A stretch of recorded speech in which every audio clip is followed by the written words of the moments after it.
Eto na mga boss, ang karugtong ng nakaraang chapter, pa-like, share at subscribe na lang para si Pajen pa tayong gumawa ng mga videos, umpisan na natin.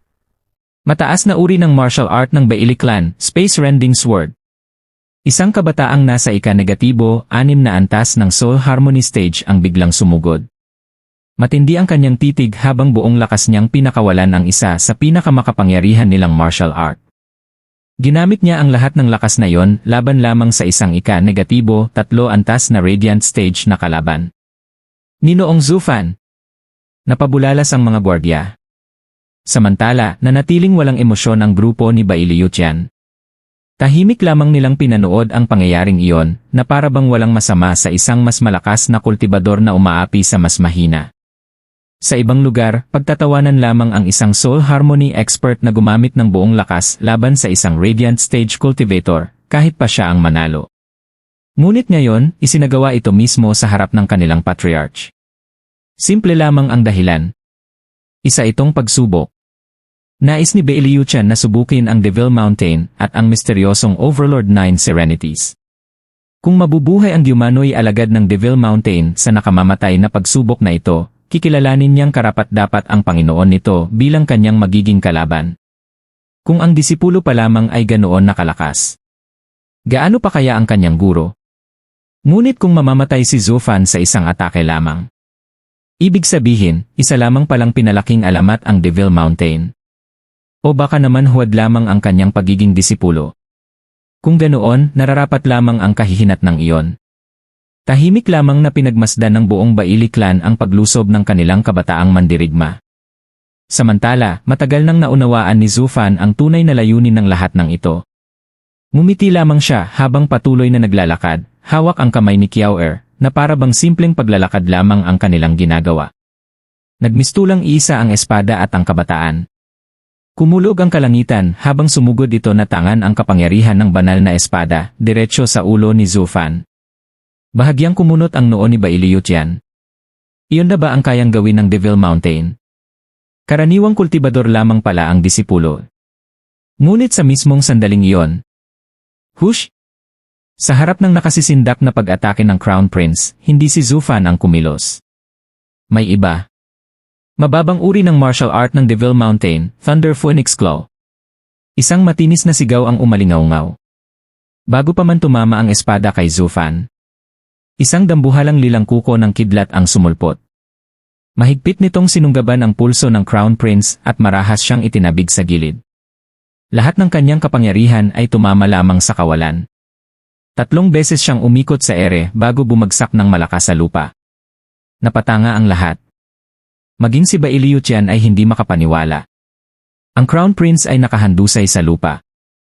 At ang maliit na batang babae na kanina lamang ay hawak ni Zufan, ngayon ay nakapatong na sa kanyang likuran. Mahigpit na pinisil ni Kiao ang kanyang gulugod gamit ang maliit na kamay. Kumislap ang lilang kidlat na dumaloy sa katawan ng prinsipe, dahilan upang tuluyan itong maparalisa.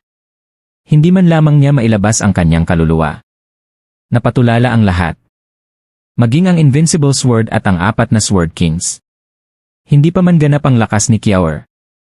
Ngunit bilang 7 taong gulang lamang, madali niyang natalo ang isa sa pinakamahuhusay na kabataang sinanay ng Bailey Clan. Sa edad niya, karamihan ng mga bata ay nagsisimula pa lamang sa bone tempering stage. Ngunit si Kiao, walang kahirap-hirap na pinabagsak ang isang Soul Harmony expert. Kung hindi iyon himala, ano pa? Unti-unting nagsimulang magduda ang Bailey Clan. Kung ganito kalakas ang mga disipulo ng Devil Mountain, baka matagal na pala kaming hindi ang pinakamakapangyarihan sa mundo. Naningkit ang mga mata ni Bailey Yutian. Sa unang pagkakataon sa loob ng libu-libong taon, naramdaman niya ang pag-aalinlangan. Ako pa ba talaga ang invincible? Biglang sumigaw ang Crown Prince. Patuloy siyang sinusunog ng lilang kidlat ni Kiao hanggang sa kanyang mga buto. Pinilit niyang tiisin ang sakit upang hindi mapahiya sa harap ng Patriarch. Ngunit ang kidlat na yon ay sadyang napakalakas. Lalo pat ang sinasanay ng Bailey Clan ay ang Sundering Sword Art, na likas na salungat sa kapangyarihan ng kidlat. Hindi na niya kinaya. Sunod-sunod ang kanyang sigaw sa matinding paghihirap. Napakunot ang noo ng mga miyembro ng Baili Clan. Nais sana nilang tumulong. Ngunit walang sinuman ang nangahas kumilos ng walang utos ng Patriarch. Humagikgik si Kiawer habang tinapik ang ulo ng prinsipe. Kaunting leksyon lang ito. Sinubukan mong saktan ang tatay ko. Pagkatapos ay lalo pa niyang pinalakas ang kidlat. Lalong lumakas ang sigaw ng Crown Prince. Kiawer. Mahinang tawag ni Zufan. Pakawalan mo na siya. Agad siyang tumango. Opo, ama. Bumalik siya sa tabi ni Zufan. Samantalang ang Crown Prince ay pilit na tumayo. Ngunit muli lamang siyang bumagsak sa lupa. Napahagikik muli si Kiawer. Samantala, madilim na madilim ang mukha ni Bailiu Tian. Tahimik niyang sininyasan si Bailiu Lei na kunin ang kahihiyang prinsipe bago palalo silang mapahiya. Pagkatapos ay tumingin siya kay Zufan at magalang na nagkop ng kanyang mga kamay. Matagal ko nang naririnig ang pangalan ng Devil Mountain. Ngunit ngayong nakita ko mismo masasabi kong higit pa ito sa anumang alamat. Kahit isang 7 taong gulang na bata ay nagtataglay ng ganitong kapangyarihan. Ngumiti si Zufan. Masyado ninyo akong pinupuri, Sword Patriarch. Ngunit kailangan ko ring aminin na ang sword arts ng Baili Clan ay tunay na kahanga-hanga. Kung hindi dahil sa batang ito, baka matagal nang napugutan ang ulo ko. Pagkatapos ay tumingin siya kay Kiawer. Kiawer. Napakabagal mo kanina. Nakikita mo ba ang gasgas sa noo ko?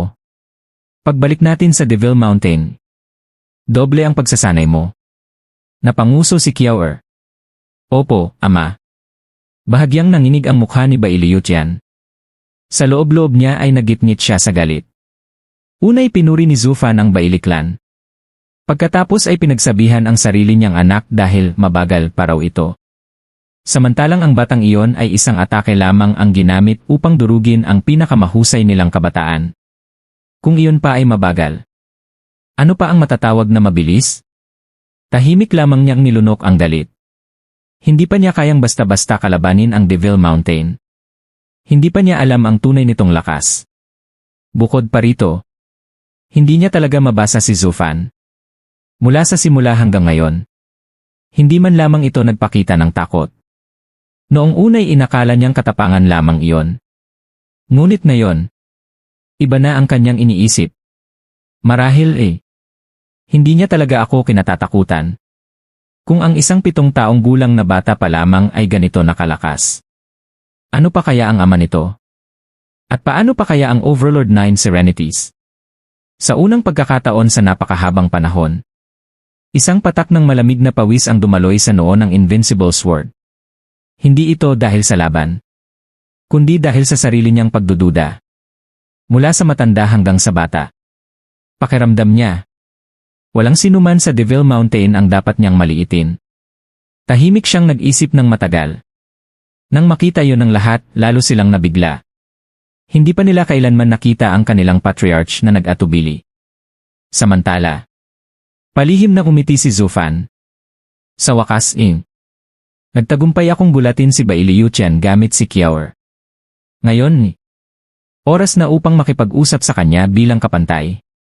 Hindi ko hahayaang sirain ng mga mananakop mula sa Central Area ang lahat ng plano ko sa Northern Lands.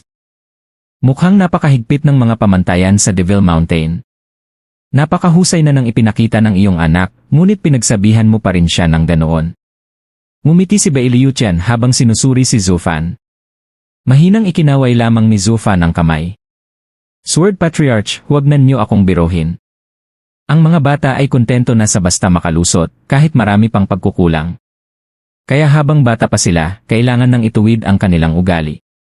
Doon nagsisimula ang tunay na disiplina.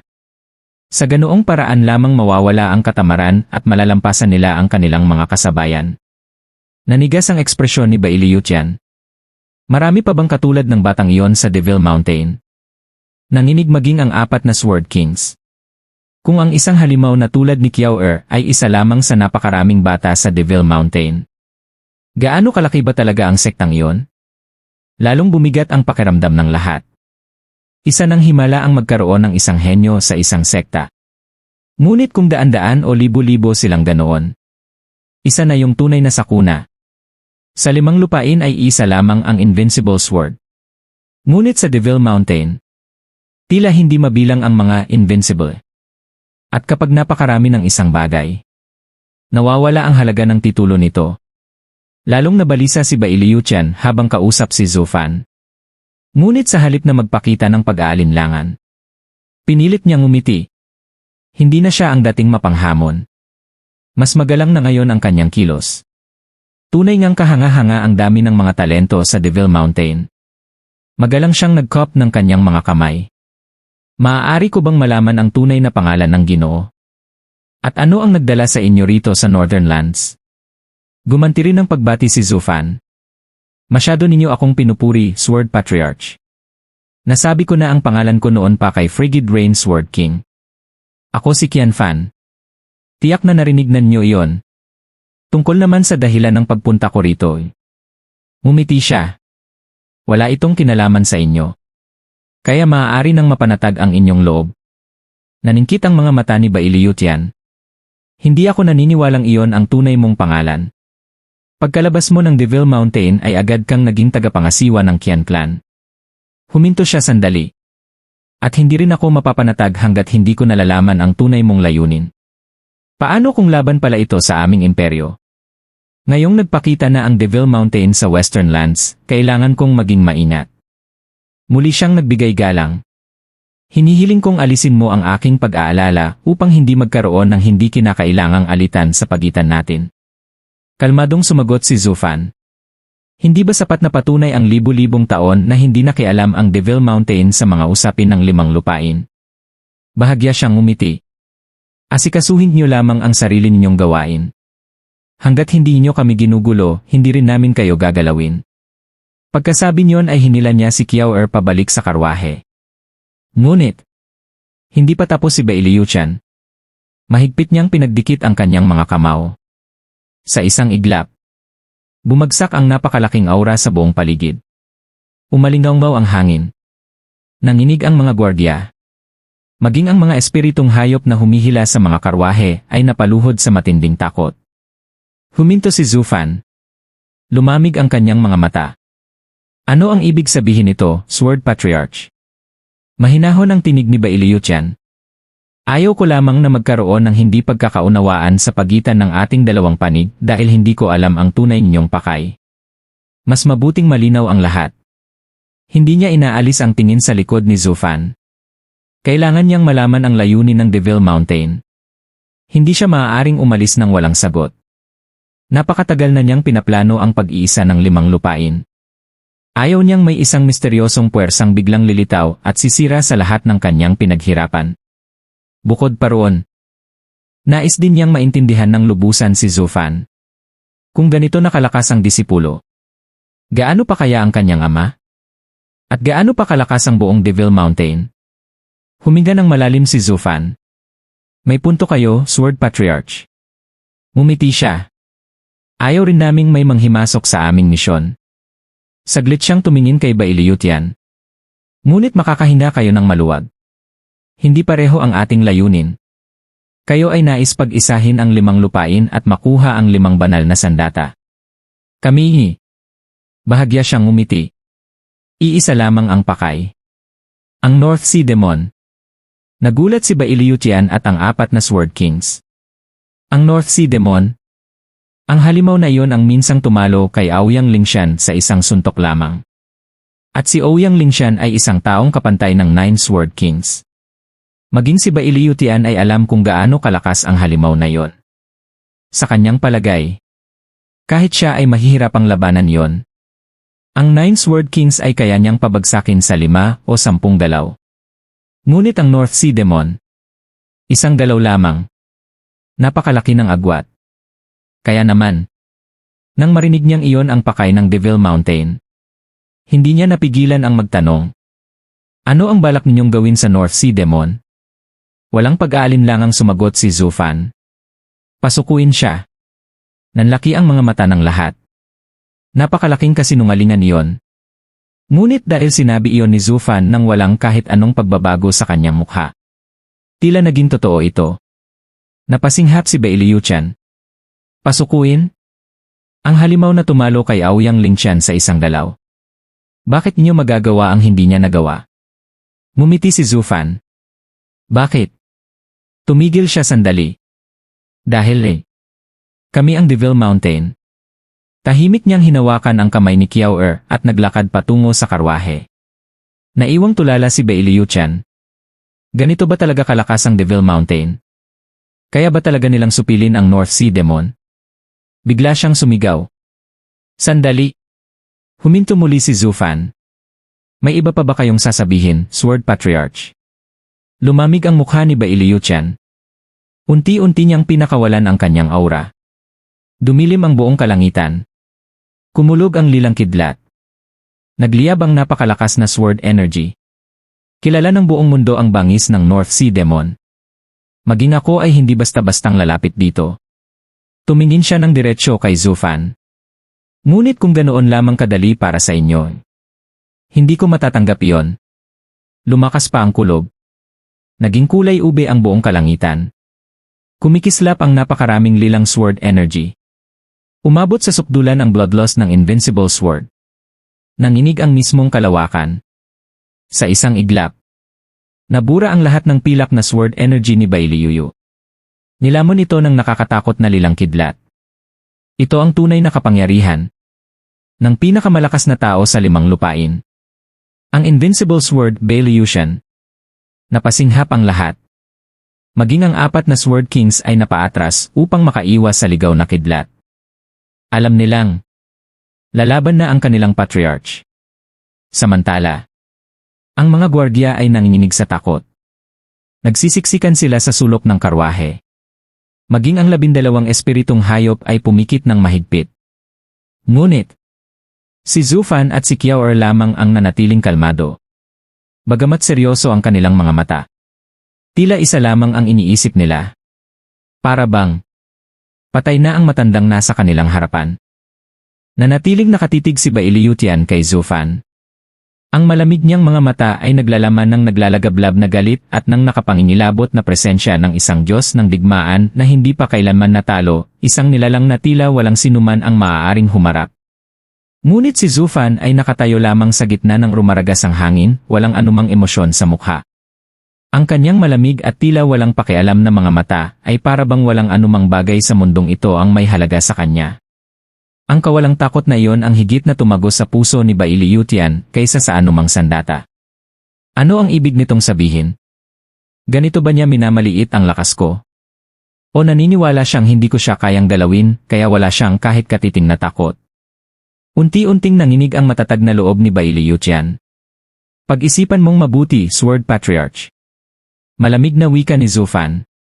Sa utos ng aking guro, naparito kami upang hulihin ang North Sea Demon at dalhin siya pabalik sa aming sekta bilang tagapagbantay ng tarangkahan. Wala kaming balak makialam sa mga usapin ng mortal na mundo o sa inyong imperyo. Ngunit ikaw mismo ang nagpapahirap sa amin na tuparin ang misyong iyon. Napakunot ang noo ni Bailiutian. Gagawin nilang tagapagbantay ng tarangkahan ang North Sea Demon. Lalong lumakas ang loob ni Zufan habang nagsasalita. Kung ipipilit pa rin ng Sword Patriarch ang balak niyang hadlangan kami, wala kaming ibang pagpipilian kundi lipulin kayong lahat alang-alang sa aming misyon. Lilipulin? Nasaling muli ang pride ni Bailiutian. Napakalaki ng mga salita mo. Maaaring puno ng mga eksperto ang Devil Mountain, ngunit huwag mong maliitin ang angkan namin. Ang pinakamalalakas na miyembro ng Baili Clan ay narito mismo. Paano mo kami lilipulin? Huminga ng malalim si Zufan bago umiling ng may pagkadismaya. Kawawang mga mortal. Bulag kayo sa tunay na lawak ng mundong ito. Akala ko, bilang mga nasa tuktok ng mortal na daigdig, kahit paano'y nasilip ninyo ang katotohanan. Ngunit ngayon, pinatunayan lamang ninyong wala kayong kaalam-alam sa sarili ninyong kahinaan, at napakalaki pa ng inyong kayabangan. Ipapabura kayo ng Devil Mountain hanggang sa huling tao, gaya ng ginawa nito sa 5 sekta sa kanlurang lupain. Mahirap gawin iyon ng mag-isa kaya mapipilitan akong gamitin ang kayamanang iniwan sa akin ng aking guro. Nakalaan sana yon para sa North Sea Demon. Sayang lamang kung gagamitin ko ito laban sa mga mortal na tulad ninyo, ngunit kung kayo mismo ang naghahanap ng kamatayan. Iniunat ni Zufan ang kanyang kamay. Kumislap ang Thunder Ring. Kasabay nito'y bumalot ang isang nakapangingilabot na aura na tila kayang magdala ng katapusan ng mundo. Biglang lumundag ang puso ni Bailiutian. Napuno ng malamig na pawis ang kanyang noo.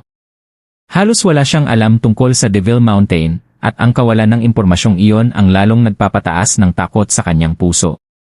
Dagdag pa rito ang walang pakialam na kilos ni Zufan at ang nakakatakot na lakas ng 7 taong gulang na si Kiawer. Sa unang pagkakataon sa buong buhay niya, tunay na nagsisi ang Invincible Sword. Nadala siya ng kanyang pride at impulsibong galit. Kung may sandatang kayang pabagsakin ang North Sea Demon ang lalaking nasa kanyang harapan, mas madali lamang nitong magagamit iyon laban sa kanila. Lalo pat malinaw nitong sinabi na kaya nitong lipulin silang lahat. Patuloy ang pag-agos ng pawis ni Bailiutian. Maging ang 4 na Sword Kings ay namutla at napaurong. Hindi lamang pala ang Invincible Sword ang dapat nilang katakutan ngayon. May isa pang mas nakakatakot. Invincible Sword Bailiutian, ikinagagalak kitang makilala habang may oras ka pa.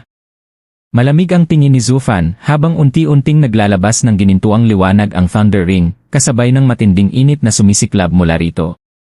Sandali! Nagmadaling pigilan siya ni Bailiutian. May huling sasabihin pa ba ang Sword Patriarch? Tanong ni Zufan. Ang sinabi mong nasa tuktok lamang kami ng mortal na mundo, ibig mo bang sabihin ay may mas mataas pang kaharian kaysa Genesis Stage? Ngumiti si Zufan at tumango. Siyempre. May 5 dakilang antas ng muling pagsilang, mortal, spiritual, imperial, saint, at sovereign. Ang Genesis Stage ang pinakadulo lamang ng mortal realm. Kapag nalampasan mo ang Genesis Stage, papasok ka sa Spirit King realm. Doon mo tunay na maiiwan ang pagiging mortal. Magkakaroon ka ng kapangyarihang kontrolin ang kalangitan, magkakaroon ng halos walang hanggang buhay, at mawawala na sa iyo ang pagtanda at sakit. Ang tanging haharapin mo na lamang ay ang banal na kapahamakan. At iyon pa lamang ang unang hakbang sa tunay na landas ng kultibasyon. Kapag narating naman ang Sovereign Realm, magiging walang kamatayan ka. Hindi ka na masisira, hindi ka mamamatay. Ngunit napakabihira ng mga nakaabot sa antas na yon. Nang marinig iyon, nanginig si Bailiutian. May ganoon pa palang mas mataas na antas in. Napangiti si Zufan.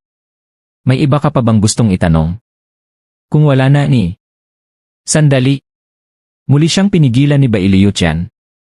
Mabilis ang tibok ng kanyang puso. Ano ba talaga ang Devil Mountain? May mga taong nalampasan na ba roon ang mortal realm? Umiling si Zufan. Lihim iyon. At wala akong balak sabihin. Ngunit dahil mamamatay ka rin naman. Umiti siya ng mapanukso. Nag-atubili si Bailiutian bago tuluyang binawi ang kanyang aura. Nauunawaan ko. Ibig sabihin, gusto pa ng Sword Patriarch na mabuhay ng sapat para hanapin mismo ang sagot. Tumango si Zufan at pinahupa ang liwanag ng Thunder Ring. Ngunit bibigyan pa rin kita ng isang payo. Kapag naghahanap ka ng mga kasagutan, mag-ingat ka. May mga katotohanang mas mabuting hindi na lamang alamin. Gaya ng North Sea Demon. Ang halimaw na iyon ay nangangailangan ng kapangyarihang lampas pa sa mortal realm upang mapasunod. Mas mabuti pang iwasan mo siya. Napabuntong hininga si Bailiutian at magalang na nagbigay galang. Maraming salamat sa payo. Iyon naman talaga ang pakay ko rito, ang Heaven Sealing Sword lamang. Wala akong intensyong galitin ang North Sea Demon.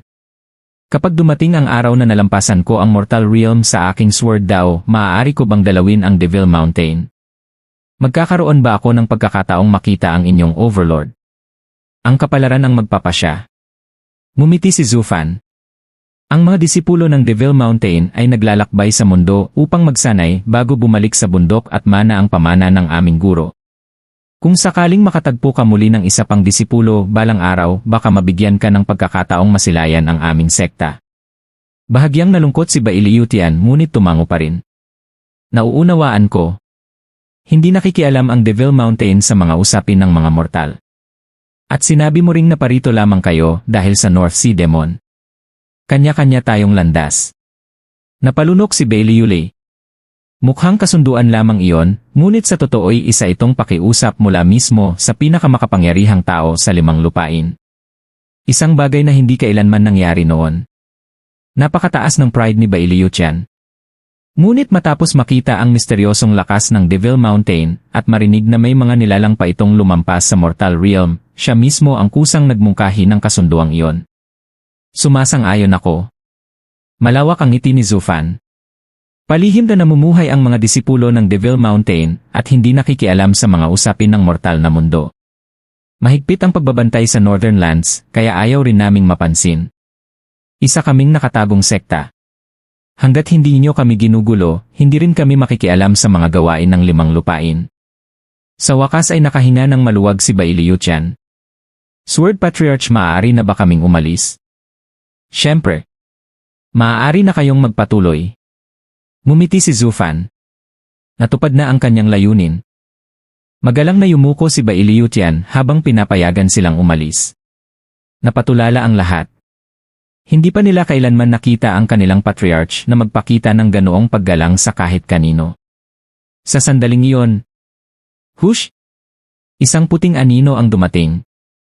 Si Frigid Rain Sword King, Bailiu. Wala siyang kaalam-alam sa nangyari. Malamig siyang umisi habang itinuro si Zufan. Lintik na bata. Akala mo ba maililigtas ka ng walang kwentang Son Sisek? Huwag kang mangarap. Ngayon, ipapadala ko kayong lahat sa kawalan. Hinto! Bigla siyang napalingon. Ang sumigaw ay walang iba kundi ang kanyang patriarch. Nagulat si Bailiu at agad na yumuko. Patriarch! Siya ang tusong batang nagpapanggap na disipulo ng Devil Mountain. Marahil ay nagalit siya sa inyo, Patriarch. Ngunit hindi niyo kailangang bumaba sa kanyang antas. Ako na ang bahala sa kanya. Muli niyang itinuro si Zufan, handang umatake. Bam! Isang malakas na hampas ang biglang umalingaw-ngaw. Parang basahang manika na tumilapon si Bailiu sa himpapawid. Napaluwa siya ng sariwang dugo na humalo sa bumabagsak na nyebe at nagpula sa maputing paligid. Bumagsak ng malakas ang marupok na katawan ni Bailiu sa nyebeng na bahiran ng pula. Bahagya siyang nanginig habang pilit itinataas ang ulo, at doon niya nakita ang malamig at mapanuring titig ni Bailiu Tian. Patriarch, bakit? Litong-lito si Bailiu. Napabuntong hininga si Bailiu at akmang lalapit upang tulungan siya. Ngunit muling nagsalita si Bailiu Tian sa malamig na tinig. Yulei, sino ang nagsabing maaari kang lumapit? Napahinto si Bailiu.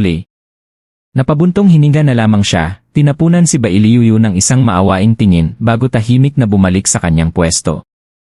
Nagbago na ang lahat. Hindi na maaaring galawin ng patriarch ang batang iyon. Ngunit ikaw mismo ang kusang umatake. Bukod pa sa nakakatakot na kapangyarihang nasa singsing niya, ang mga lihim na ibinahagi niya tungkol sa mas matataas na kaharian ng kultibasyon ay sapat ng baguhin ang isip ng patriarch. Isa siyang misteryong hindi dapat galawin. Iyon ang konklusyong sabay-sabay nilang narating. Si Bailiu lamang, nakararating pa lang, ang walang ideya sa tunay na nangyari. Sister Yu, ayos ka lang ba? Ngumiti si Zufan habang lumalapit at iniabot ang kanyang kamay upang tulungan siyang makatayo. Huwag mo nang isipin. Kung walang gustong tumulong sa'yo, ako na lang. Hahahan. Pak! Mariing pinalo ni Bailiu ang kanyang kamay at malamig siyang tinitigan. Lumayo ka. Yuyu. Matalim ang tingin ni Bailiu Tian. Ganyan ba ang pasasalamat mo sa kabutihang loob ni Sir Qian? Wala akong naaalalang miyembro ng Baili clan na kasing bastos at padalos-dalos mo. Kailangan ko pa bang kunin ang latigo ko? Pagkatapos ay magalang siyang yumuko kay Zufan. Sir, likas na matigas ang ulo at magaspang ang ugali niya. Sana ay huwag niyo siyang damdamin. Napatawa si Zufan. Ayos lang. Kung walang kahit kaunting pagmamataas ang Nine Sword Kings, paano sila matatawag na mga hari ng espada? Tumawa siya bago muling nagbigay galang. Sword Patriarch, dahil nagkaunawaan na tayo, panahon na para umalis kami. Hinawakan niya si Kiaoer at muling naglakad patungo sa karwahe. Ngunit muling nagsalita si Bailiu Tian. Sir! Sandaling tumigil si Zufan. Hindi ako mapapanatag kung hindi ko mababawi ang kabastusan ni Yuyu. Bakit hindi ko na lamang siya pasamahin sa inyong paglalakbay? Makakatulong siya sa inyong misyon bilang kabayaran sa kanyang mga pagkakamali. Ano sa tingin niyo? Ako sasama sa kanya?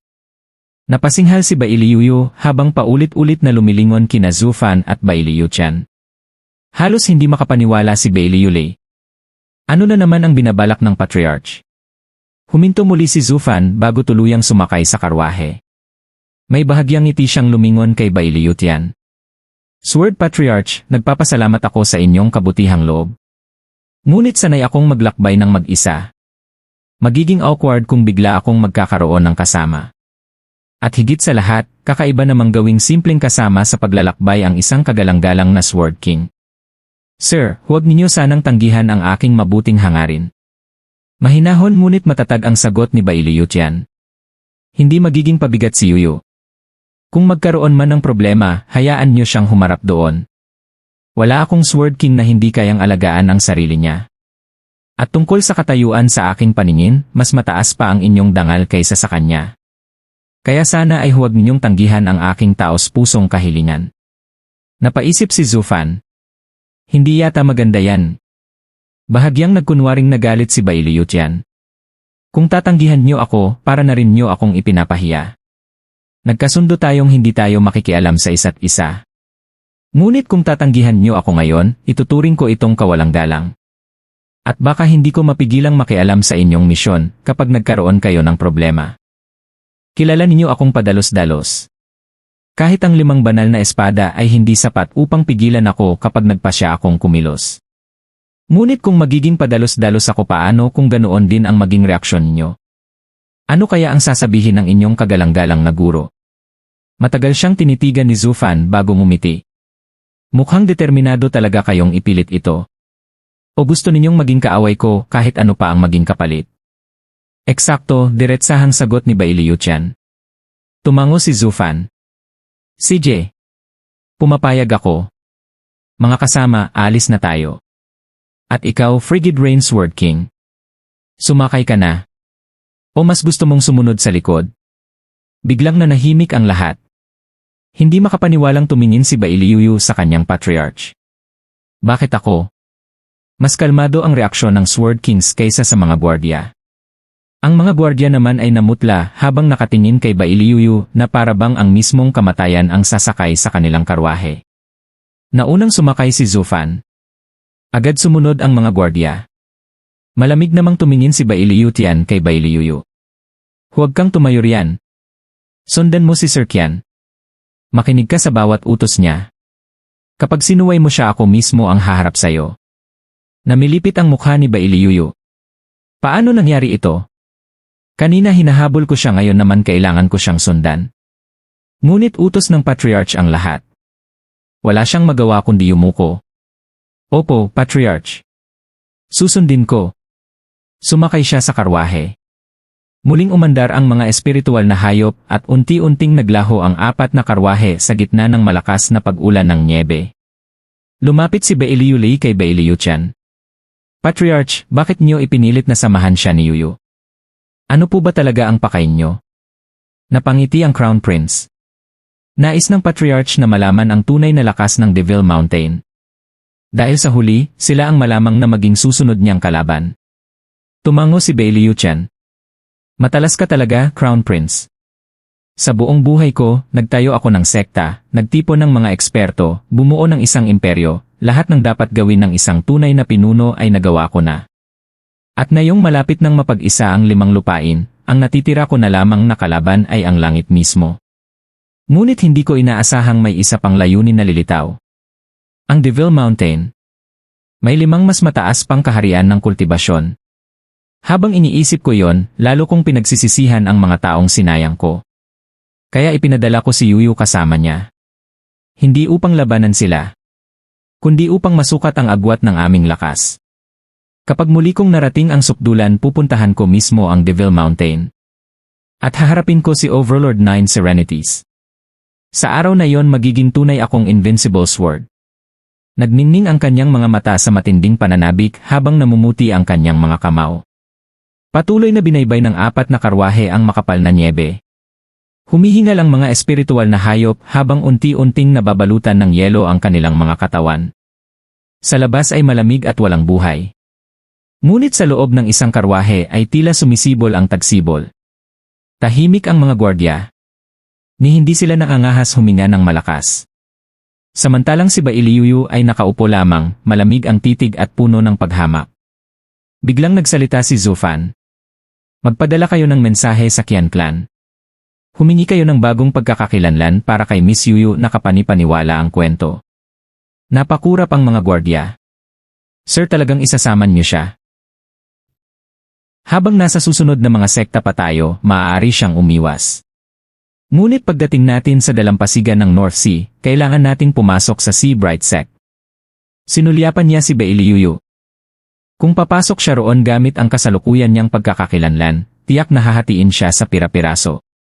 Kahit isang Sword King ay maraming makakatapat na kapantay ng lakas niya sa loob ng lugar na yon. Nag-atubili ang mga gwardya. Sir, hindi po iyon ang ibig naming sabihin. Ang tinatanong namin ay gusto ninyo ba talaga siyang isama? Ako ang ayaw. Mabilis na singit ni Bailey. Narito lang ako dahil iniutos ng Patriarch. Kahit sa Sea Bright Sect, kaya kong makapasok nang hindi niyo ako kasama. Mahabang tiningnan siya ni Zufan. Alam kong kaya mo. Pero ngayon kasama ka na namin. At habang kasama kita, susundin mo ang mga utos ko. Iyan ang patakaran. Napahalakhak si Bailey. Anong kalokohan yan? Tahimik na itinuro ni Zufan ang pinto. Naroon ang labasan. Sabihin mo sa Invincible Sword na hindi ko kailangan ng suwail na tauhan. Turuan muna niyang sumunod ang sarili niyang mga tao bago niya ipadala sa akin.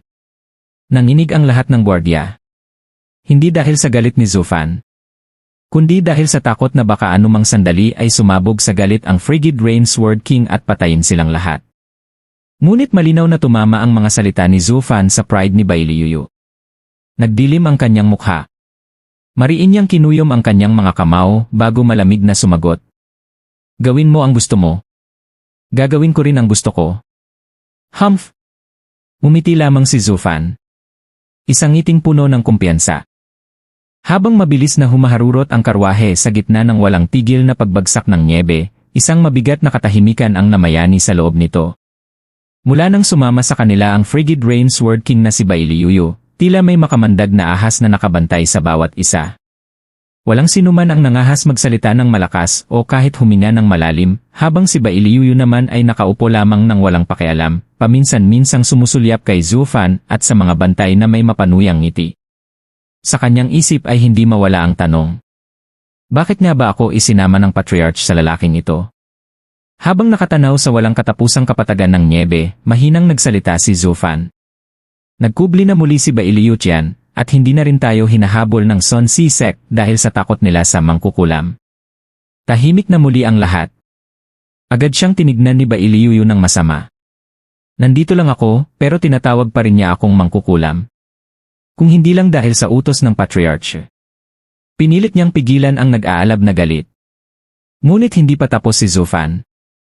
Matagumpay nating nakausap si Bailey at nakabuo tayo ng kasunduang hindi manghihimasok sa isa't isa. Medyo nakakainis lang dahil ipinilit niyang isabit sa atin ang isang tinik, pero hindi iyon makakaapekto sa misyon natin. Hindi naman agad magiging kalaban ng Devil Mountain ang kanilang angkan. Kahit punuin pa nila tayo ng mga tinik, hindi pa rin iyon sapat para pigilan tayo. Habang nagsasalita siya, lalo lamang pinagpapawisan ang mga bantay. Sir, bakit niyo sinasabi ang mga lihim na yan sa harap mismo ng isang Sword King? Gusto ba talaga ninyong mamatay? Huwag naman sana ninyo kaming isama. Biglang sumabog ang pagtitimpi ni Bailey. Boom! Mag-ingat ka sa sinasabi mo, sigaw niya habang matalim ang tingin kay Zufan. May hangganan din ang pasensya ko. Nanginginig sa takot ang mga bantay. Ngunit natawa lamang si Zufan. Kung may pasensya ka sana, hindi ka naging Sword King. Lalo pa niya itong inasar. Ngayon, nasa ilalim ka ng utos ko. Kaya kahit ayaw mo, kailangan mong magtiis. Huwag mong kalilimutan ang iniutos sa iyo ng Patriarch. Sayang naman kung babalik kang walang nagawa. Kilala ko ang ugali ng matandang iyon. Hindi ka niya palalampasin kahit Sword King ka pa. Napakuyom ng kamao si Bailey. Hindi ko nga alam kung ano ang ipinagagawa sa akin ng Patriarch. Ikaw pa kaya ang may alam? Naman, sagot ni Zufan na nakangiti. Nako, alam ko rin ba? Alam mo. Alam ng lahat. Lalong nalito si Bailey. Lumapit si Zufan kay Kiaor. Kiaor, pakisabi nga sa matandang Ale kung ano ang ipinagagawa sa kanya ng matandang iyon. Inis na inis si Kiaor ngunit sumagot pa rin. Nakalimutan mo na ba agad? Sinabi na niya kanina. Ang sabi niya, sundin mo ang bawat utos ni Papa. Iyon ang misyon mo. Napahalakhak si Zufan. Ayan, narinig mo. Iyan ang misyon mo, matandang lola. Napangiti ng palihim ang ilang bantay kahit nanginginig pa rin sila. Samantalang si Bailiyuyu ay halos manginig sa sobrang galit. Hinablot niya ang damit ni Zufan. Pinaglalaruan mo ako. Ngumiti lamang si Zufan habang marahang inaalis ang kanyang kamay. Mag-ingat ka. Ang utos ni Bailiyutian ay sundin ang bawat salita ko, hindi ang hawakan ako. Mas mabuti pang isipin mo kung paano mo matatapos ang misyon mo kaysa maparusahan ka. Gusto na sana siyang sampalin ni Bailiyuyu, ngunit naalala niya ang utos ng Patriarch. Sa huli, itinulak na lamang niya si Zufan at umupo sa isang sulok habang namumula ang mga mata at halos maiyak sa sama ng loob. Isang Sword King na ipinanganak na may mataas na katayuan at walang sinumang nangahas sumuway sa kanya, ngunit ngayon ay tila siya pa ang inaapi. Ano ba talaga ang iniisip ng Patriarch? Ngumiti si Zufan sa mga bantay. Huwag kayong mag-alala. May prinsipyo ang Frigid Rain Sword King. Hindi niya tayo gagalawin. Ituring niyo siyang parang wala rito. Lumingon ang mga bantay kay Bailiyuyu na halatang pinipigilan pa rin ang kanyang emosyon bago sila sabay-sabay na tumango. Sa kanilang mga puso, lalo lamang silang humanga kay Zufan. Kahanga-hanga talaga si Sir. Kahit ang Invincible Sword at ang 9 Sword Kings ay kaya niyang paikutin gamit lamang ang kanyang mga salita. Muling naging normal ang usapan. Isa sa mga bantay ang nagsalita. Sir, dahil sa ginawa natin sa Sun Sea Sect, baka magkaroon tayo ng problema sa Sea Bright Sect. Ano ang plano natin? Umiti lamang si Zufan. Huwag kayong mag-alala. Hindi ko sila inutusan na salakayin siya. Nagbigay lang ako ng impormasyon. Wala silang ebidensya laban sa atin. Biglang napalingon si Bailiyuyu. Ikaw pala ang dahilan kung bakit ako hinabol nila. Walang iba. Diretsahan ang sagot ni Zufan.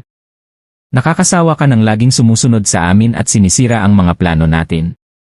Kaya ipinaalam namin sa kanila ang tungkol sa'yo para maantala ka. Ipagpalagay ko nang umatake ka, siguradong lalaki ang gulo. Kapag nangyari yon, mapipilitan si Bailiyutian na lumabas at kausapin ako. Doon ko nakuha ang kasunduan naming hindi manghihimasok sa isa't isa.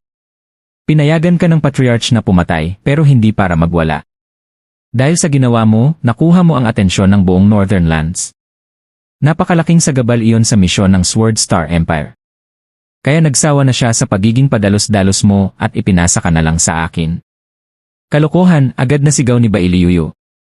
Hinding-hindi ako iisipin ng Patriarch ng ganoon. Ngunit maya-maya ay nagtanong siya. Kung sinabi mo sa akin ang plano mo, hindi ka ba natatakot na isumbong kita sa Patriarch? Napailing si Zufan. Iyan mismo ang dahilan kung bakit sinasabi kong hindi ka magaling sa trabaho mo. Hindi ko niloko ang Patriarch. Ikaw ang niloko ko. Alam na niya ang lahat mula pa noong una. Nang gumawa ka ng malaking gulo, alam niyang wala ka ng panalo kaya kailangan niya akong maabutan agad bago pa dumating ang iba pang malalakas na tao ng Northern Lands. Kaya kung babalik ka ngayon at magsusumbong pa, ano sa tingin mo ang mangyayari sa'yo? Umiti siya ng makahulugan. Narinig kong masakit daw ang latigo ng matandang iyon. Napangiwi si Bailiyuyu habang napakuyom ang kamao. Kasing sama mo ang tusong si Baili Jingwei. Hindi na sumagot si Zufan. Sa kanyang isip, malinaw ang tunay na layunin ni Bailiyutian, ipinasama si Bailiyuyu upang malaman ang tunay na lakas ng Devil Mountain. Ngunit para kay Zufan, malaking sayang kung hindi niya gagamitin ang napakalakas na Sword King para sa sarili niyang mga plano. Habang tumatakbo ang karwahe, isa-isang nabubuo sa kanyang isipan ang iba't ibang posibilidad at estratehiya. 3 araw na lumipas nang walang naging aberya. Pagsapit ng umaga ng ika-4 na araw, biglang itinuro ng isa sa mga bantay ang nasa unahan. Sir, naroon na ang Galefrost Town. May tindahan ang Qian Clan doon. Maaari tayong humingi ng bagong pagkakakilanlan para kay Miss Yuyu. Tumango si Zufan. Magpapahinga tayo sandali roon. Ngunit bago pa sila makarating, isang karwaheng hinihila rin ng mga 3 antas na spiritual beast ang mabilis na lumampas sa kanila. Kasabay nito ay dumampi sa hangin ang isang napakapamilyar na presensya. Naningkit ang mga mata ni Zufan habang nakatitig sa papalayong karwahe. Pamilyar, parang nakita ko na ang karwaheng iyon. Napansin ng isang bantay ang biglang pagtitig ni Zufan sa karwaheng mabilis na nawawala sa gitna ng nyebe. Sir, pangkaraniwan lang naman ang mga ganyang karwahe. May problema po ba? Umiling si Zufan. Wala, pero pamilyar talaga. Parang nakita ko na ito noon, hindi ko lang maalala kung saan. Sinamantala ni Bailiyuyu ang pagkakataon upang asarin siya. Anong nangyari? Napakarami mo na bang naging kasintahan, kaya hindi mo na maalala lahat? Napalingon si Zufan. Kasintahan? Napangisi si Bailiyuyu. May lalaki bang gumagamit ng karwaheng ganyan kabango? Mukhang magaling ka talagang mangolekta ng mga babae. Naamoy rin ng mga bantay ang banayad na halimuyak na nanggagaling sa karwaheng nasa unahan. Napangiti sila ngunit hindi na nagsalita. Matagal na nag-isip si Zufan bago biglang lumiwanag ang kanyang mukha. Sila pala. Ngumisi si Bailiyuyu. Sino? Isa na naman sa mga lihim mong kasintahan. Maging si Kiawer ay nakisali. O baka isa sa mga tiyahin ko. Hindi pinansin ni Zufan ang panunukso. Noong nasugatan si Sanzi, nagkataon na ang babaeng nasa karwaheng iyon ang tumulong sa kanya. Hindi ko pa siya napapasalamatan ng maayos. Kailangan ko silang makita at masuklian ang kabutihang ginawa nila. Nagulat si Bailiyuyu. Kung may utang na loob ka sa kanila, bakit parang problemadong problema ka? Bakit tila natatakot kang hindi mo ito mababayaran? Napangiti si Kiawer. Ganyan talaga si Papa. Malinaw sa kanya ang utang na loob at galit. Nailigtas nila si Kuya, pero sinamantala naman ni Papa ang pagkakataon para makakuha ng isang kayamanan. Kaya ngayon, nakakaramdam siya ng konsensya. Napatingin si Bailiyuyu kay Zufan nang may paghamak. Iniligtas nila ang anak mo tapos ninakawan mo sila. Napailing siya. Akala ko masama ka lang. Ngayon alam kong marunong ka ring gumanti ng kabutihan ng kasamaan. Napabuntong hininga si Zufan.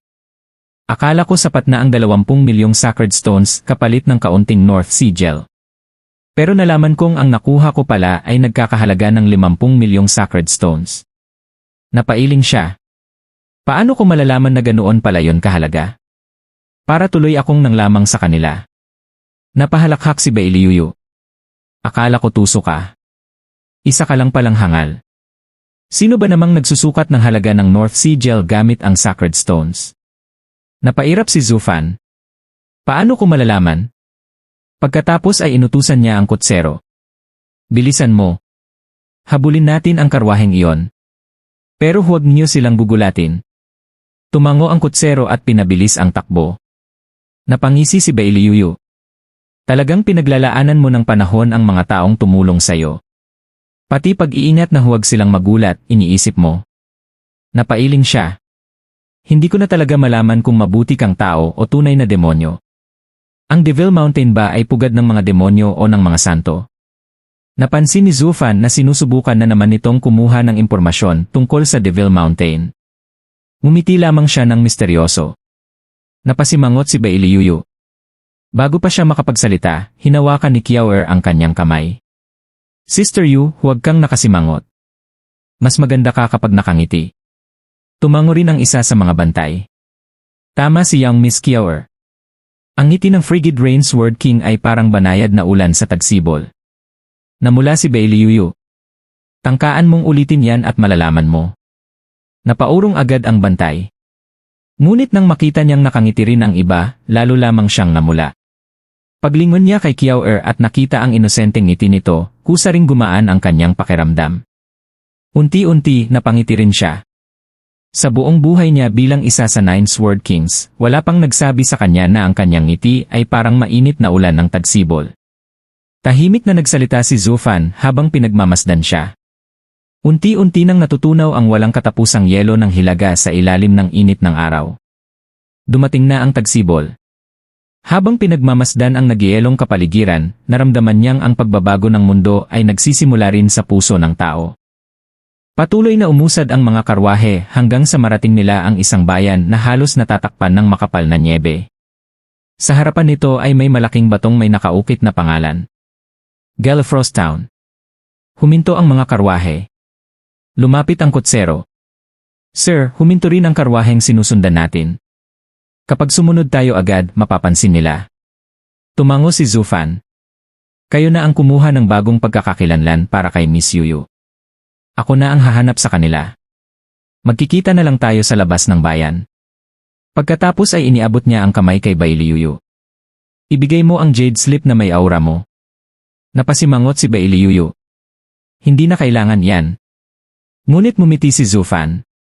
Iyan ba ang isasagot mo sa Sword Patriarch?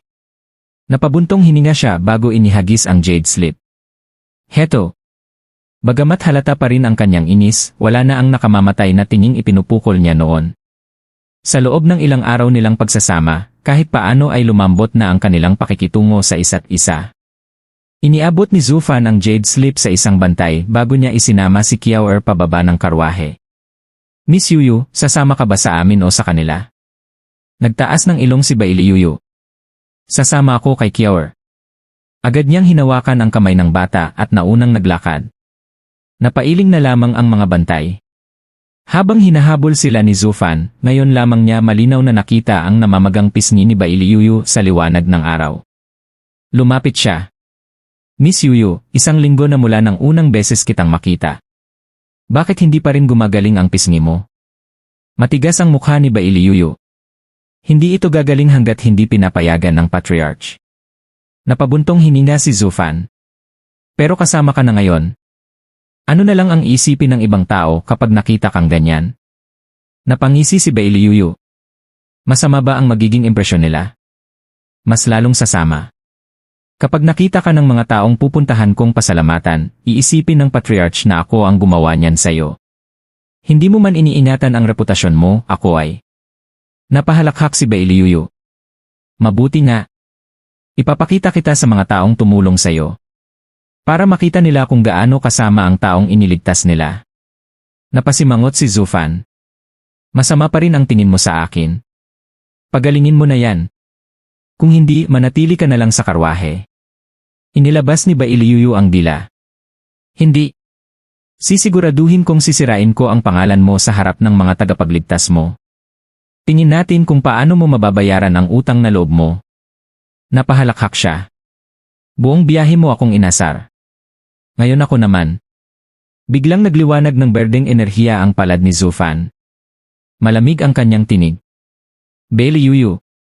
Ako na mismo ang magpapagaling ng mukha mo. Matagal ko nang hindi ginagamit ang Returning Dragon's Roar.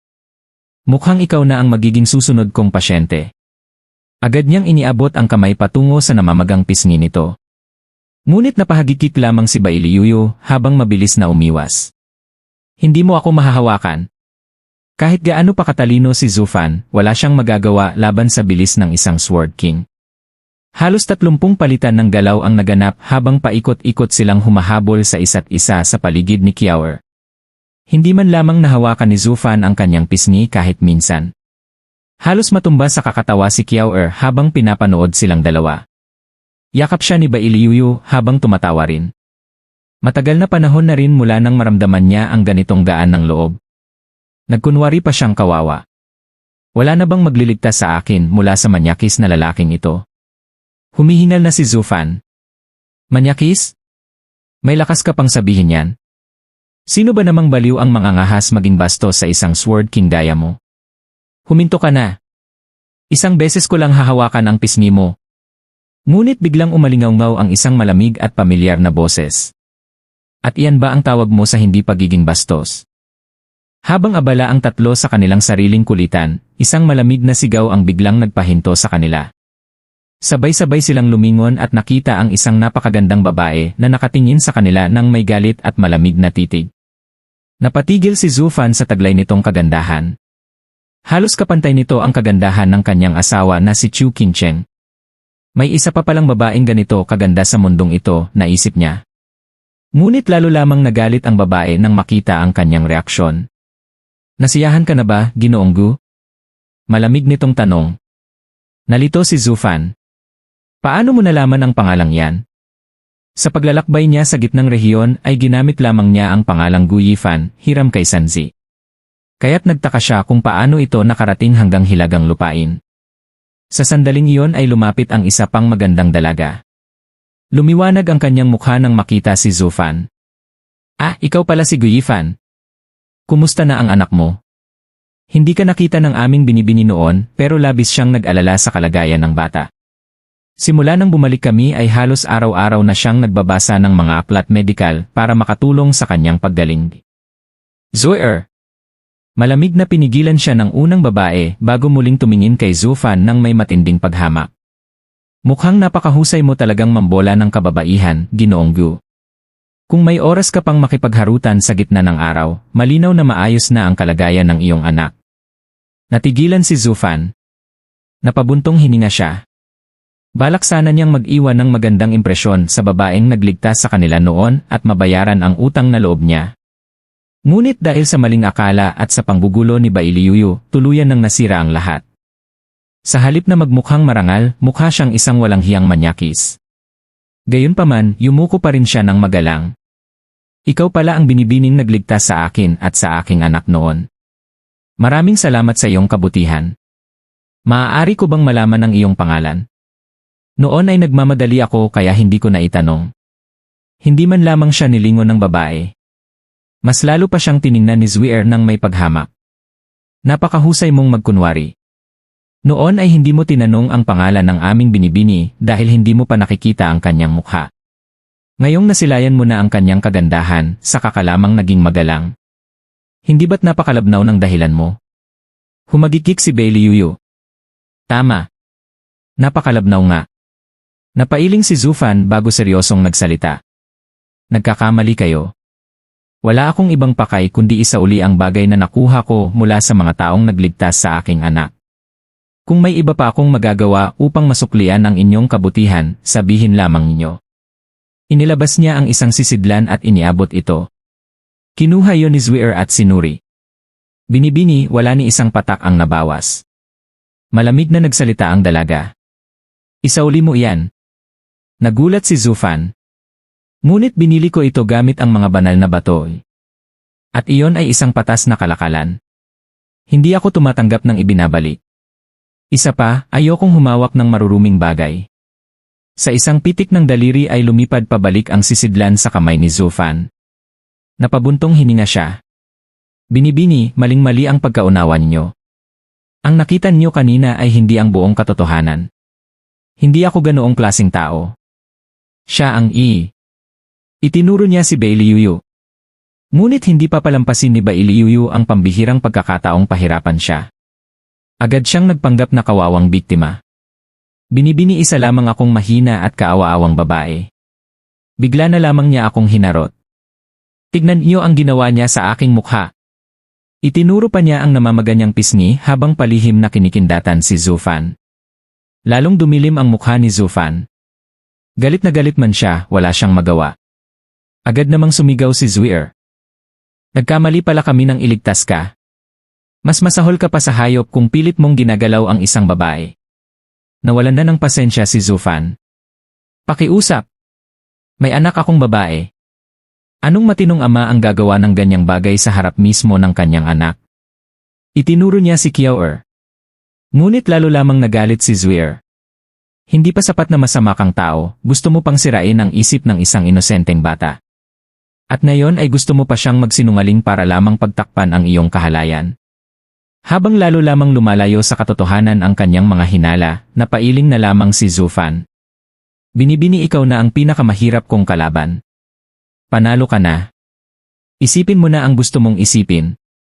Malamig na nagsalita ang unang babae. Ngayong inamin mo na hindi na kita maaaring palampasin. Napailing si Zufan. Kaya dahil umamin ako, papatayin mo na ako. Malamig ang sagot nito. Ang buhay na iniligtas ko noon at ang kasamaang pinakawalan ko sa mundo, ako rin mismo ang magwawakas. Bigla siyang sumugod. Humuni ang napakalamig na hangin habang papalapit ang kanyang palad. Agad na nagyelo ang paligid ni Zufan, ngunit sa loob ng nagyelong hangin ay may naglalagablab na kakaibang apoy na parang kayang tunawin ang lahat. Biglang napabulala si Bailiyuyu. Mataas na lalim na teknik ng Murong clan sa timog na lupain, Glacial Blaze Palm. Ikaw si Immortal Healer Murong Xu. Hindi siya pinansin ni Murong Xu. Sa isang simpleng kumpas lamang ng kanyang kamay ay nabalot ng makapal na yelo si Zufan habang ang nagyelong apoy ay gumapang sa kanyang buong katawan. Hindi na siya muling nilingon ni Murong Ksui. Sa halip ay hinarap niya si Bailey Yuyu. Hindi ka pangkaraniwang babae kung nakilala mo ang pinakamataas na teknik ng aming angkan. Hindi ikaw ang biktima rito, hindi ba? Napangiti ng mapanukso si Bailey Yuyu. Alam mo palang nagsisinungaling ako, pero pinatay mo pa rin siya. Kung nag-isip ka sana ng mabuti, hindi mo sana napatay ang maling tao. Hinaplos niya ang ulo ni Kiao habang nagkunwaring naawa. Palaging ipinagmamalaki ng Murong Clan ang kanilang katuwiran at pagliligtas sa buhay. Pero ngayon, isang inosenteng bata ang ginawa mong ulila. Halika na lamang sa akin, maliit na Kiao. Ngumiti ng malamig si Murong Ksui. Hindi ako umiiwas sa pananagutan. Kung napatay ko ang kanyang ama, ako rin ang magpapalaki sa batang ito. Isa pa, mukhang hindi ka rin mabuting impluensya. Napangisi si Bailey Yuyu. Sa tingin mo ba ganoon lang kadali iyon? Magkaibigan na kami nitong mga nakaraang araw. Hindi siya sasama sa isang estranghera. Lumakas ang aura ni Murong Ksui. Ibig bang sabihin ay gusto mong resolbahin ito sa pamamagitan ng lakas? Tumawa ng may panunuya si Bailey Yuyu. Kung gusto mong lumaban, tumigil ka na sa pagsasalita. Hindi ka naman ang kapatid mo. Wala kang laban sa akin. Habang nagtatalo ang dalawa kung sino ang mag-aalaga kay Kiao matapos ang umano'y pagkamatay ni Zufan, nanatiling kalmado ang maliit na bata. Paminsan-minsan ay sumusulyap lamang siya kay Zufan na nakapirmi sa loob ng nagyayelong impyerno. At sa kailaliman ng yelo, marahang umiikot ang isang hibla ng itim na kidlat na apoy. Boom! Kasabay ng isang matinis na pagputok at nakabibinging pagsabog, nabasag ang makapal na yelong bumabalot kay Zufan. Agad naman itong nilamon ng itim na kidlat na apoy, na tuluyang nagpaabo hindi lamang sa yelo, kundi maging sa bughaw na apoy na nasa loob nito. Makalipas ang isang iglap, dahan-dahang naglakad palabas si Zufan. Kumikislap ng itim ang kanyang kaliwang mata, ngunit ni isang hibla ng kanyang buhok ay hindi man lamang nagulo sa nangyari. Humarap siya sa dalawang babae at kalmadong nagbigay galang. Hindi dapat nag-aaway ang mga babae. Ako mismo ang magpapalaki sa aking anak. Hindi ko kailangan ang tulong ng iba. Nanlaki ang mga mata ni Murong Ksui. Nakaligtas ka sa palad ko. Paano? Maging si Bailey Yuyu ay napatitig sa kanya ng may paghanga. Talagang kahanga-hanga ka. Hindi lang tuso ang isip mo, napakalakas mo rin. Ang tinanggap mo ngayon ay ang sukdulang teknik ng Murong Clan. Ginagamitan ito ng dalawang dakilang kayamanan ng mundo, ang perennial ice crystal ng North Sea at ang geocentric flame ng Southern Lands, ang pinakamalamig sa lahat ng apoy. Kapag pinagsama ang dalawang iyon, nagiging isa ang apoy at tubig. Ang lamig ay nagyelo sa laman at mga meridian, habang ang apoy ay unti-unting sinusunog ang katawan. Kahit sino ay matagal nang namatay ngunit ikaw ay buhay pa rin. Ngayon, tunay na nakuha mo ang aking paggalang. Bahagyang umiti si Zufan. Kailan pa ba ako naging kahit sino? Pagkatapos ay tumingin siya kay Murong Ksui at muling yumuko. Binibining Murong, ngayon ko lamang nalaman na ikaw pala ang panganay na dalaga ng Murong Clan sa Southern Lands. Sa lakas ng iyong kapatid, wala ka nang kailangang tulong mula sa iba. Gayunpaman, may utang pa rin akong loob sa iyo. Darating ang araw na babayaran ko yon. Ngunit sa ngayon nagpapaalam na ako. Muli siyang yumuko bago lumingon kina Kiao at Bailey Yuyu. Umalis na tayo. Nauna siyang maglakad na para bang gusto niyang makalayo agad kay Murong Ksui. Ngunit biglang sumigaw ang dalaga. Hindi maaari. Isa na namang glacial blaze palm ang pinakawalan niya patungo sa likuran ni Zufan. Sa kanyang palad ay nagsama ang matinding lamig at naglalagablab na apoy habang mabilis itong sumugod sa likod ni Zufan. Agad siyang lumingon. Namula ang kanyang kilin arm at sinalubong ang paparating na palad. Boom! Nagbanggaan ang dalawang puwersa.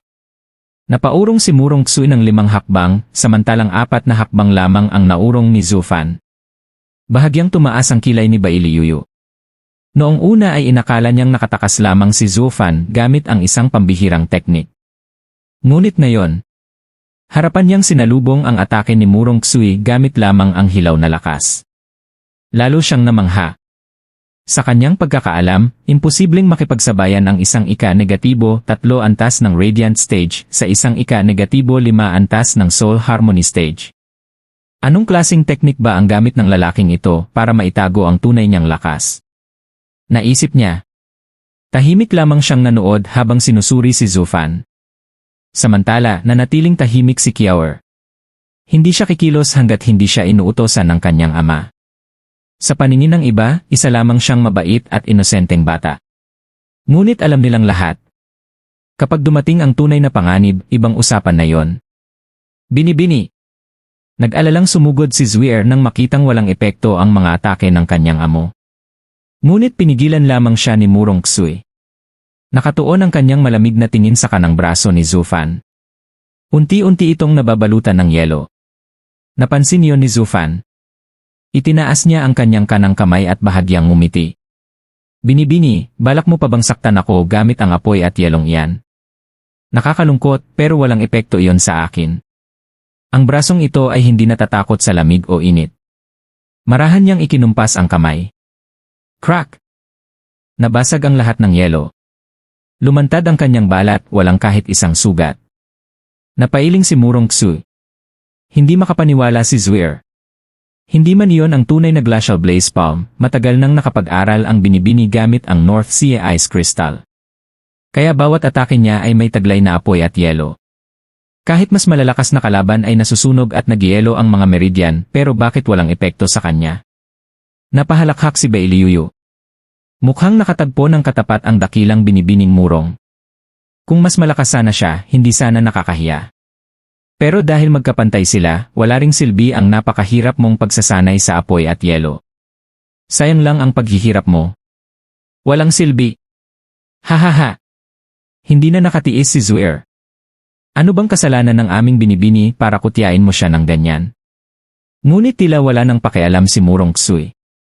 Nakatingin lamang siya kay Zufan. Napabuntong hininga naman si Zufan. Ang babaeng minsang nagligtas sa kanya. Ngayon ay itinuring na siyang mortal na kaaway. Muli siyang nagbigay galang. Binibining Murong, sigurado akong alam mo na ngayon kung gaano katuso ang babaeng ito. Sino ba namang matinong lalaki ang magkakagusto sa kanya? Mas malamang pa siyang siya ang mangasar ng iba. Biglang sumigaw si Bailiyuyu. Hoy! Sino ang tinatawag mong tusong bruha? Ngunit hindi siya pinansin ni Zufan. Nakatitig lamang siya kay Murong Ksui. Malinaw sa kanyang mga mata. Hindi siya nito pakakawalan ngayon. Malamig na nagsalita si Murong Ksui. Ang pambababae ay kasalanan, ngunit hindi iyon ang dahilan kung bakit kita papatayin. Hindi ako ganoon kababaw. Nagulat si Zufan. Kung ganoon bakit? Kumikislap ang kanyang mga mata sa matinding layunin. Libo-libong inosenteng tao ang namatay sa Central Area dahil sa'yo. Hindi ko hahayaang manatili ang ganitong kasamaan sa mundo. Napakunot ang noo ni Zufan. Central Area. Hindi ba taga Southern Lands ka? Kaaway niyo rin ang Central Area. Kung gusto mong maghiganti, bakit para sa kanila? Malamig siyang tiningnan ni Murong Ksui. Hindi ako naghihiganti para sa kanila. Kung ganoon para kanino? Huminga siya ng malalim. Para sa buong mundo. Hindi ko hahayaang mabuhay pa ang isang demonyong tulad mo. Ipinaliwanag niya na alam niyang darating din ang pagbagsak ng Serene Shores Trading dahil sa kanilang kasakiman. Ngunit hindi iyon dapat nangyari ng ganoon kabilis. Hindi sana nadamay ang napakaraming inosenteng tao. Lahat ng iyon ay dahil kay Zufan. Tungkulin naming mga sumusunod sa katuwiran na lipulin ang mga demonyo. Kahapon, winasak mo ang pinakamalaking samahan ng kalakalan sa Central Area. Ngayon, narito ka sa Northern Lands, kasama pa ang mga taong kasing tuso mo. Kapag hinayaan kitang mabuhay ngayon, baka bukas kami na ang susunod mong biktima. Kaya dito at ngayon kailangan kang mawala. Tahimik na napabuntong hininga si Zufan. Marahan siyang tumango. Ngayon ay naintindihan ko na. Iyan ang paniniwala mo. At malayo ang iyong tanaw. Habang nabubuhay ako, marami pang tao ang mamamatay. May mga makikinabang sa mga ginagawa ko, ngunit balang araw maaari rin silang maging mga biktima nito. Bihira ang taong tulad mo, may matatag na puso at malinaw na nakikita ang katotohanan. Ngunit hanggat may demonyo sa puso ng tao, may dahilan pa rin akong manatiling buhay. Bahagya siyang yumuko. Paalam. Sa sandaling iyon, tinuldukan ni Zufan ang utang na loob na matagal niyang gustong bayaran. Sapagkat sa kanyang harapan ay nakatayo ang tunay na katuwiran. Isang babaeng hindi kailanman lilihis sa kanyang paninindigan at habambuhay na magiging kaaway ng mga demonyo. Tahimik na pinagmamasdan ni Murong Xue si Zufan habang buong paggalang itong yumuyuko. Ramdam niya ang taos-pusong katapatan nito kaya napabuntong hininga siya. Isa kang pinakamarangal na demonyong nakilala ko, mahina niyang sabi. Gaya ng sinabi ko noon sa loob ng karwahe, kung handa ka lamang talikuran ang iyong nakaraan at mamuhay sa kabutihan. Impossible. Agad siyang pinutol ni Zufan. May sarili kang paniniwala sa landas ng katuwiran, at mayroon din akong sariling landas ng demonyo. Magkaiba ang ating tinatahak at wala tayong maaaring pagtagpuin. Kaya huwag mong ipilit sa akin ang iyong paniniwala. Nanginginig sa galit si Murong Xue. Bakit mo ipinipilit maging isang demonyong kinamumuhian ng lahat? Hanggang kailan ka pa gagawa ng kasamaan? Napailing si Zufan. Sa tingin ba ni Binibini, ang landas ng demonyo ay puro kasamaan lamang? Hindi mo kami nauunawaan. At dahil hindi mo alam ang tunay na landas na aking tinatahak, huwag kang basta magbigay ng mababaw na paghatol. Lahat tayo ay may sariling paniniwala, ngunit hindi dapat tayo alipinin ng mga ito. Ang tunay na katuwiran ay isang mithiin lamang. Maaaring malapit ka na rito dahil sa iyong paglilinang, ngunit malayo ka pa ring maituturing na nakarating. Sabi nga, hanggat may kasamaan sa puso ng tao, hindi kailanman mawawala ang kasamaan sa mundo. Matagal siyang tinitigan ni Murong Xue bago mariing ikinuyom ang kamao. Maaaring wala akong alam sa iyong landas ng demonyo, ngunit gusto kong malaman kung bakit pinili mong lumubog ng ganoon kalalim at magdala ng napakaraming kapahamakan. Dahil ayaw mong talikuran ang iyong landas, wala na akong ibang magagawa kundi lipulin ka. Bumuo siya ng selyo gamit ang dalawang kamay. Sa isang iglap, libu-libong pilak na snowflake ang umikot sa himpapawid, nagtipon-tipon at naging matutulis na yelong sibat na sabay-sabay bumagsak kay Zufan. Hindi lamang siya ang tatamaan, pati ang lahat sa loob ng daan-daang milya ay madadamay. Heavily Rain. Lae Dragon Mountain Coil. Bahagyang nanlaki ang mga mata ni Zufan, ngunit mumiti siya. Lumitaw ang 1 kalahating kilometrong haba na makulay na dragon na espiritu, pumalibot sa kanya, at nagsilbing panangga laban sa rumaragasang pag-atake. Napasinghap si Beiliuyu. Baliw ba ang lalaking ito? Bakit niya ginagamit ang kanyang kaluluwang dragon laban sa isang eksperto sa Soul Harmony Stage? Kapag tinamaan ng mga yelong iyon ang kanyang kaluluwa, tuluyan siyang mawawasak. Alam ng lahat na isa itong napakabobong desisyon. Ngunit hindi rin sila makapaniwalang ang isang taong tulad ni Zufan ay gagawa ng ganoong nakamamatay na pagkakamali. Kaya tahimik nilang pinanood ang libu-libong yelong sibat na tumusok sa Dragon Soul. Isa-isang nagkaroon ito ng malalaking butas. Unti-unting pumasok ang nakakapasong lamig hanggang sa tuluyang magyelo ang buong dragon, naging isang higanteng eskulturang yelo na puno ng butas. Sa ilalim ng malakas na hangin, nanginginig ito na tila anumang sandali ay dudurog at babagsak sa nagyayelong lupa. Ngumisi si Beiliuyu habang hinihimas ang ulo ni Kiaoer. Kiaoer, ngayong tila patay na ang tatay mo, gusto mo bang sumama sa akin? Tandaan mo ang babaeng iyon. Itinuro niya si Murong Xue. Siya ang pumatay sa ama mo. Kapag naituro ko sa iyo ang lahat ng alam ko, balang araw maaari mo siyang patayin bilang paghihiganti. Hehehe. Napakunot no si Zuer. Samantala, napabuntong hininga si Murong Xue. Hindi mo madadala ang batang iyan. Sinabi ko nang ako ang mag-aalaga sa kanya. Ha? Aalagaan? Mas gugustuhin mo lang siyang alisin. Hindi kailanman gagawa ng ganoong bagay ang Murong Clan. Palalakihin ko siya ng maayos at tuturuan ng tama. Kung balang araw gusto niyang maghiganti, siya na mismo ang magpapasya. Malamig na umiti si Beiliuyu. Hindi siya sasama sa pumatay sa kanyang ama. Ano sa tingin mo sa akin, 3 taong gulang? Mas mabuti na yon kaysa hayaan siyang lumaki sa marumi mong paraan.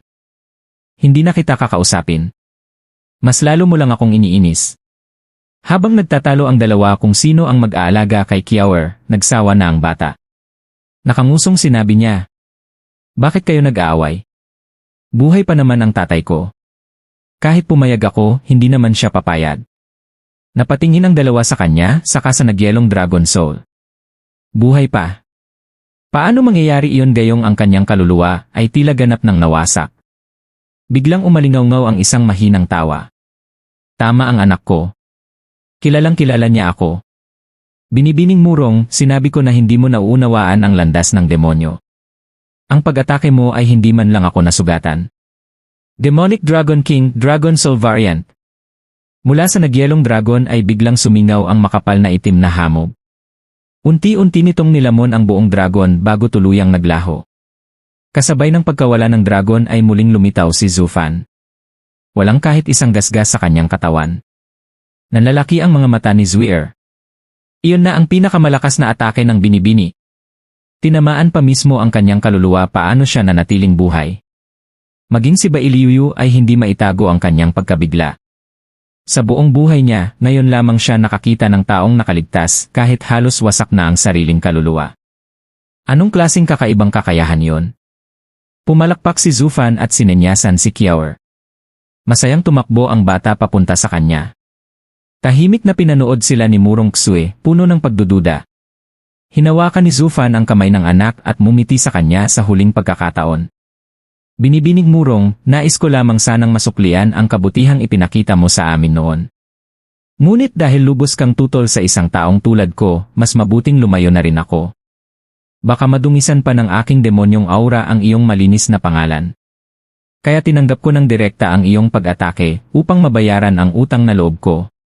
Mula ngayon, ikaw ay maglalakad sa maliwanag na liwanag ng araw, habang ako naman ay tatahak sa makitid at mapanganib na tulay ng landas ng demonyo. Hindi na muling magtatagpo ang ating mga landas. Paalam. Pagkasabi niyon ay umalis siya kasama si Kiaor. Sandali. Nag-aalalang sumigaw si Murong Ksue. Ano ang ibig sabihin nito? Isinugal mo ang sarili mong kaluluwa at buhay para saluhin ang pag-atake ko, pagkatapos sasabihin mong ikaw pa ang nagbayad ng utang na loob. Hindi niya matanggap ang nangyari. Mabilis siyang humabol, hindi upang umatake, kundi upang pigilan siya at humingi ng paliwanag. Lagi kong inililigtas ang buhay ng iba nang walang hinihinging kapalit. At kapag pumapatay ako ng demonyo, hindi ko kailangan ang pahintulot ni Numan. Ano ang kinalaman yon sa ginawa mo? Paano naging patas ang lahat? Huminto ka at ipaliwanag mo. Hindi lumingon si Zufan. Yuyu, pigilan mo siya. Umikot ang mga mata ni Bailiuyu. Bakit ko naman gagawin yon? Muli siyang tinawag ni Zufan. Ang matanda na aalala mo ba? Napangiwi si Bailiuyu. Palagi mo nalang ginagamit si Patriarch laban sa akin. Habang nagrereklamo, wala siyang nagawa kundi sundin ang utos. Sa isang kisap mata ay humarang siya sa daraanan ni Murong Ksue. Mawag ka! Kasabay ng malamig na sigaw ay muling sumugod si Murong Ksue gamit ang nagyelong palad. Ngumisi si Bailiuyu. Napakamangmang mo kung akala mong kaya mo akong kalabanin.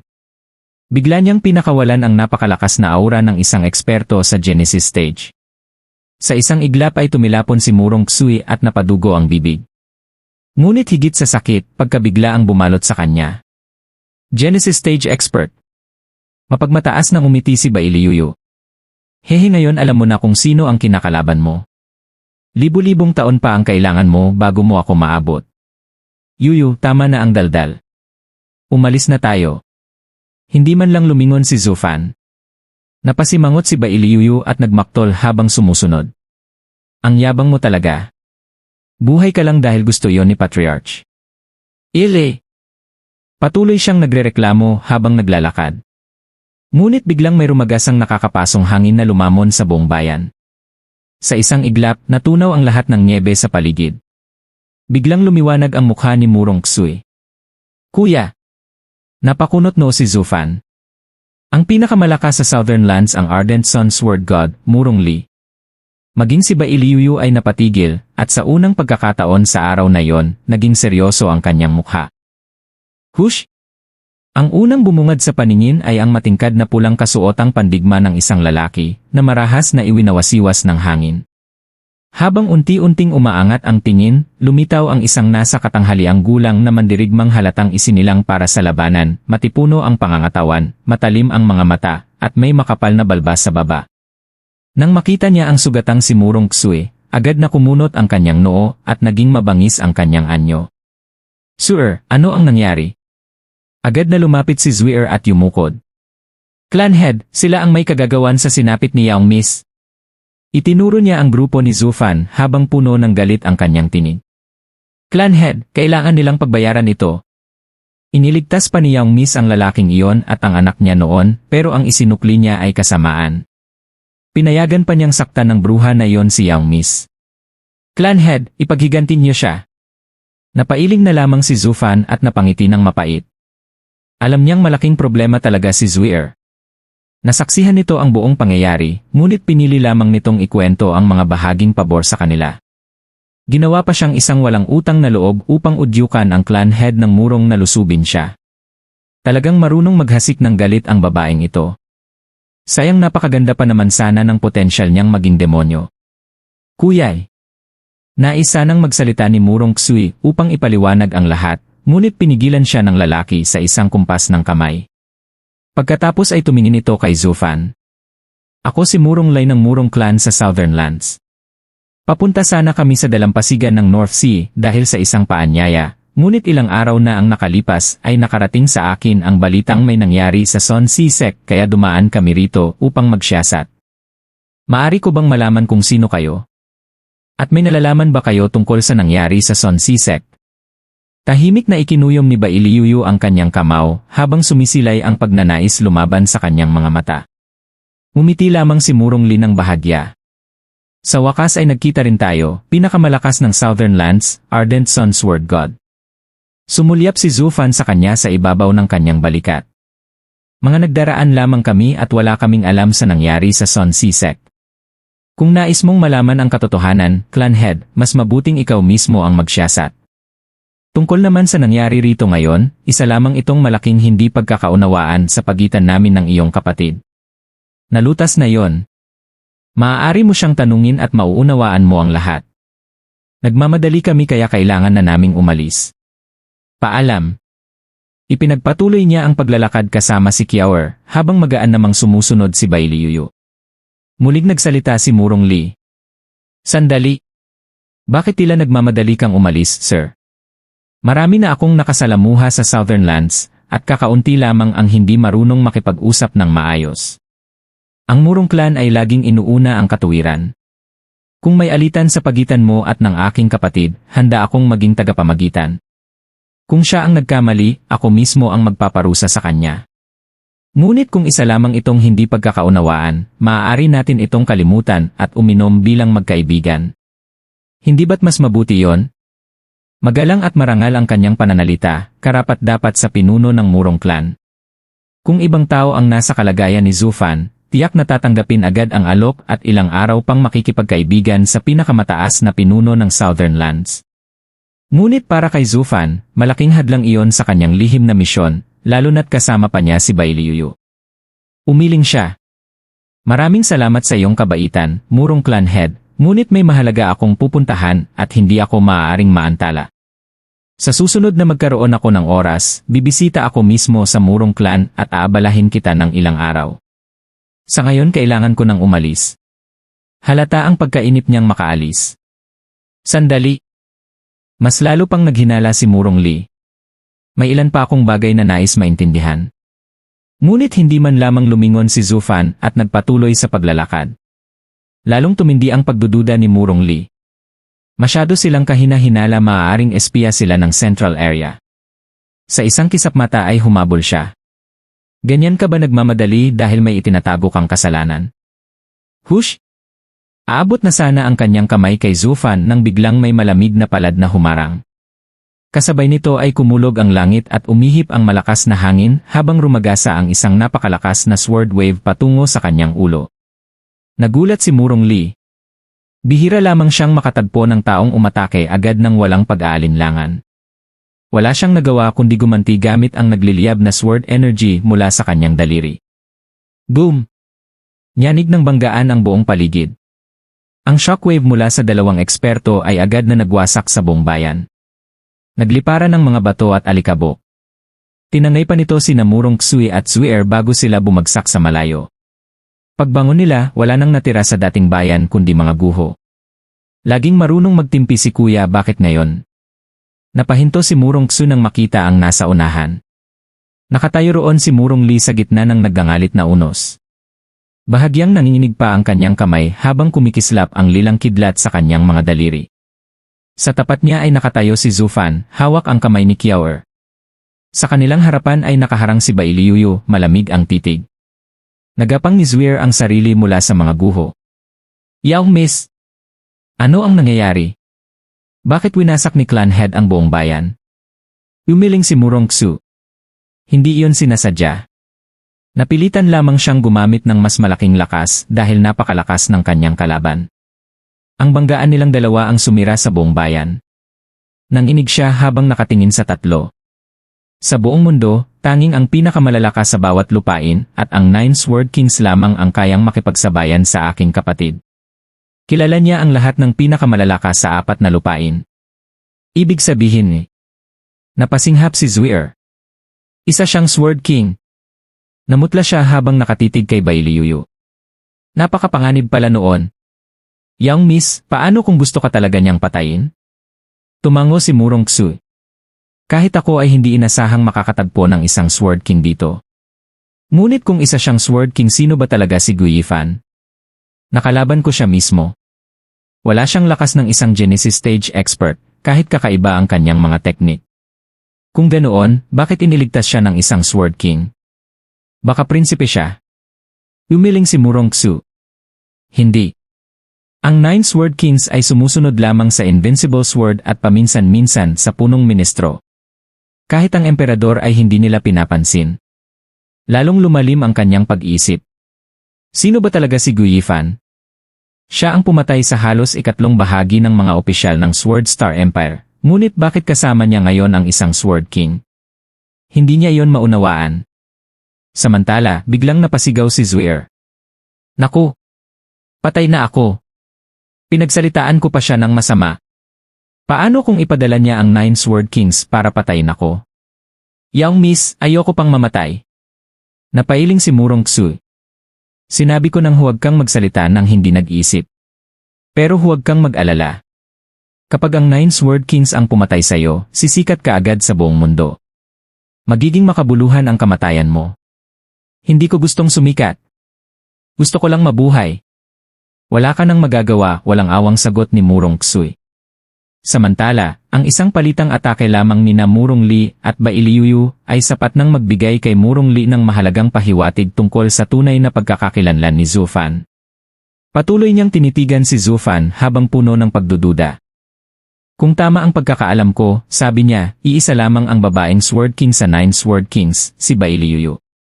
Ngunit hindi ko pa rin alam kung sino ka talaga, sir. Napakalaking bagay na may Frigid Rain Sword King bilang iyong tagapagbantay. Hindi lumingon si Zufan. Nagkakamali ka, Murong Clan Head. Hindi kami mula sa Central Area.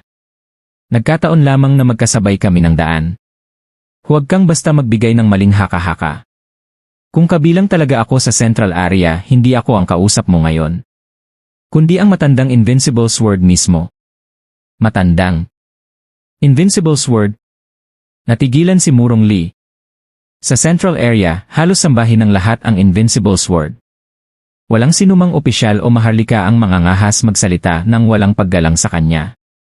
Kahit ang mga kriminal ay hindi kailanman maglalakas loob na bastusin ang Patriarch.